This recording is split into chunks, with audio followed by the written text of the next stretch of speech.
Hi! This is Chandu. Welcome to ఫిన్విరాజ్.com. ఈరోజు మనం చాలా ముఖ్యమైన ఫైనాన్షియల్ కాన్సెప్ట్ గురించి మాట్లాడుకుందాం. షేర్లు అంటే ఏమిటి? షేర్ అనేది ఒక కంపెనీలో మీకుండే భాగస్వామ్యం. దీన్ని ఇంగ్లీష్‌లో ఈక్విటీ షేర్ అని కూడా అంటారు.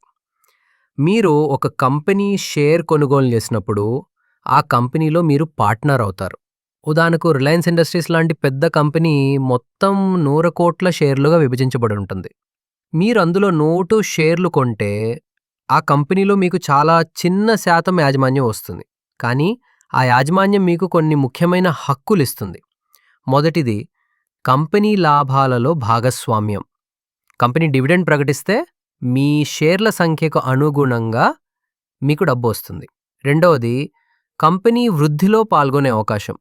కంపెనీ బాగా పెరిగితే మీ షేర్ల విలువ కూడా పెరుగుతుంది. రూ. 100 కొన్న షేర్ రూ. 150 పెరగొచ్చు. మూడవది, ఓటింగ్ హక్కు. కంపెనీ వార్షిక సమావేశాల్లో ముఖ్య నిర్ణయాలపై మీరు ఓటు వేయొచ్చు. అయితే గుర్తుంచుకోవాల్సిన విషయం ఏమిటంటే, షేర్ మార్కెట్‌లో రిస్క్ ఉంటుంది. కంపెనీ నష్టాల్లోకి వెళ్తే మీ షేర్ల విలువ తగ్గుతుంది. అందుకే పూర్తిగా అర్థం చేసుకొని, మీ రిస్క్ తీసుకునే సామర్థ్యాన్ని అంచనా వేసుకుని మాత్రమే పెట్టుబడి పెట్టాలి. షేర్ మార్కెట్ అనేది దీర్ఘకాలిక సంపద సృష్టికి ఒక మార్గం.